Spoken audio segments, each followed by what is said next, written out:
Good evening, everyone. Thank you so much for joining us on Friday Night Fever, Arizona's #1 and longest running high school football show. Hey, thanks a lot, guys. We are continuing to count it down to kickoff right here on 12 News, the preseason opener between the Cardinals and the Broncos. It is our very first look at new head coach Jonathan Gannon. The dream season lives on. Call it the biggest answer-back moment with the season on the line. This Philly crowd left here shell-shocked after the D-backs handing the Phillies their first postseason home loss. Now it's on to Game 7. Anything can happen. Is it fitting with this team that it comes down to a Game 7 to go to the World Series? Yeah, it's beautiful, right? I'm pumped. Got a little chill. That's what it's about. Your host, Cam Cox. What's up, Arizona? Welcome back. State Farm Stadium, the backdrop for another football season in the Valley. You know, oftentimes the preseason gets overlooked. The results don't count. Number of teams don't play their guys, right? Not the Cardinals and the Broncos. They got new staffs, new systems. The guys got to play, right? They trotted out the Tempe Arena deal as one of the greatest, if not the greatest arena deals in all of sports, and it failed. So why should somebody else line up to work with the yoke? Well, that's how you answer back. The D-backs finally showing some life in this series. This was the opposite of Game 2. Game 3, the D-backs rising to the moment. They hit the ball well, out-hitting the Phillies 9-3. Great starting pitching. The bullpen was phenomenal late. And, of course, the walk-off. No surprise, the D-backs back in this series. What a humiliating way to basically end your playoff hopes, right? Embarrassed on national TV on Monday Night Football in another country by a division rival. Sure, they were down a handful of guys, but in a game you had to have to keep your season alive, this team quit. I feel like guys played till the end, played hard till the end. No, I don't. The celebration has begun. Now we could go jump in the pool. The D-backs aren't the only ones making a splash. 12 News and the D-backs celebrate with a cannonball! Stay with 12 News. It's fitting that new dad strength is the real deal. And so is the motivation to play against your former team. Patrick Peterson letting it be known this one was personal. And GM Steve Keim, he's looking for you. Where's Steve Keim? Still running for me. And yeah, no ending magic for Kyler Murray here in Game 2, guys. He took this loss extremely hard. After the game, Murray sat at his locker with his head down, hands in his face, talking with his QB coach for about 30 minutes, and those guys did not move. Wife manifested that from day one. Day one. And we're here. What did your wife say? Because I remember day one you said you wanted to get this team back to this point. I think she went to some sort of psychic or something, and the psychic told me that we're going to the World Series. All right, I heard you say we're not done yet, but come on, give everybody at home a true Alec Thomas, we're not done yet. Come on. Hey, I think we ain't done yet. I promise we ain't done yet. All right, how do you do the sack dance? All right, it's both hands up. Hands up. We're collecting vibes, and then we're kind of bopping our hips side to side. You can't go forward and back. That's the penalty. You got to go side to side with it. You have a favorite football memory? You already know. Seattle, playing Arizona Cardinals. Roll the tape. Yeah, roll that tape. Seattle, this was my. Look at you all fired up. Look at that, you. man. You came in for an injured Kyler Murray. Yep. Russell Wilson broke the Seahawks passing record, right? Gave me the jersey. Yeah, after Still the game. and I tried to give it to him back. He said he didn't want it, and just for me to keep it. And, man, this was the greatest game. Then after the game, we celebrate. Man, I broke down crying after this game. It's just like we've seen all season. The Cardinals have enough fight, effort, and energy, just not enough talent to win. Let's look back at this game with the help of one of the world's most famous poems.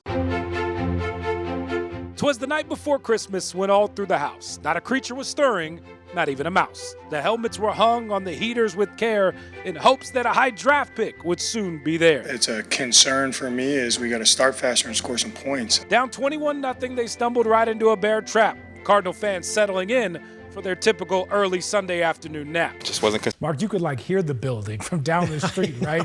You know, every team in a season has a defining win or a moment where the switch just flips, right? The Suns just pulled off their biggest and best win of the season. This is the type of win put the league on notice. Down 22, 8 minutes to go, Grayson Allen kept them in it. A couple of big-time threes, that massive block of the fourth, ahead to Bradley Beal for the finish, cue to come back. They closed the game on a 32-8 run. So Chris Paul's dad recently reached out to me and had an idea to get all the dads together because they really hadn't spent any time together, hadn't met half of them this year due to COVID protocols. So today we rounded up 7 NBA dads, brought them together to talk about life and basketball. I done watched all your sons. I done watched Devin. I mean, It's amazing, but I be wanting to meet the dads, man, because this is my first time meeting you. Yeah. Hey, I'm just thankful to be alive here, man. For me, to be in the NBA I wouldn't have never thought that would have happened to my son. We start with number one. A few days into the year, quarterback Kyler Murray had that surgery to repair his torn ACL, started camp on the physically unable to perform list. Then a couple weeks later, new GM, the new general arrived, Monty Ossenfort, hired by the Cardinals.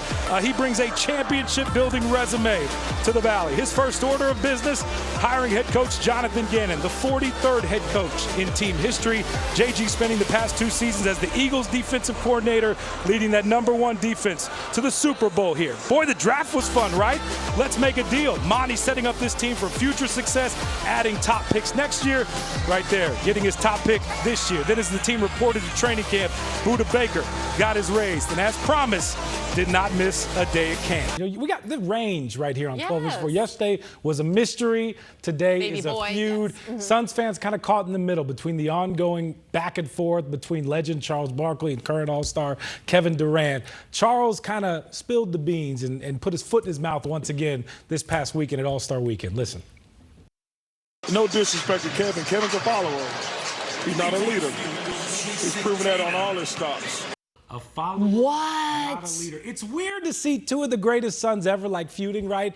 Chuck has been calling out KD's leadership tram for years, calling him a bus rider instead of a bus driver. Here's the deal. Durant has never been the rah-rah type of leader in his career. He leads by example with his game, with his knowledge of the game, the history of the game, and his work ethic. He's carried Olympic teams, Chuck. Yeah. Ask around. He is the ideal teammate and a true hooper at his core.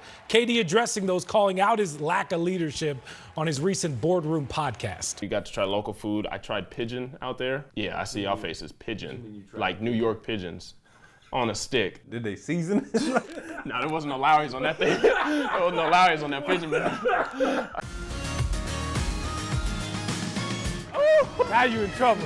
Last frame, I said we're gonna play to 5, all right? Yep. I'm up. I'm gonna get a couple strikes. 8-point lead. That's how you walk it off. Keys to the game with Paul Calvisi. Paul, game 1, they knocked on the door. Game 2, they beat on the door. Today, they kicked it in. They finished. They had a halftime lead. They came out. I know everyone started gripping a little bit when Dallas started moving the ball. Y'all got to sign this before we leave. Time to get on the bus? Yeah, time to get on the bus. Maybe Cam will have us on sports tonight. Come back anytime you want, guys. It's such an honor to carry on what you guys have started here. And then, of course, you step outside these white lines. You love people, you respect people, and you treat them better than yourself. Violence, that side. Love, this side. This side. Got it. This chapstick got me into a peace sign. Because you know what it looked like. It looked like he was just trying to be like, hey, man, peace. Yeah. Got to go to Lindner. Give him a check for me. Come on. There you go. Oh! Now we're talking. Lindner, over to you. Come here. Come on, we're live on TV. Come on. Hold on real quick before we get to Kevin Durant. Chandler Wolf, Cam Jordan right here joining us. Cam, look, hold on. So you're a hometown guy. Man, Kevin Durant, what does that mean? I mean, think about it. You got Dev Bookham. Ooh. Yeah. I'm mad we lost Cam Jordan Johnson. Like, I'm mad because, like, you can't lose a Cam Jordan. But we got Easy Money Sniper. Why are you walking around with a plate of crickets? Only way we're going to win, baby. Let's try it, Cam. Let's do it, man. This is for something. 1, 2, 3. Hey!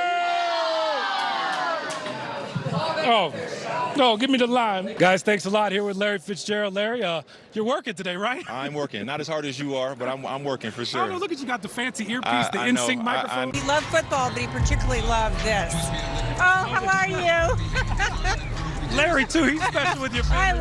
Larry's very special to my family. Well, you know, Larry came out to see John just before he passed. Real quick, give him the uppercut. What are the Suns going to do for the Clippers night? They just boom.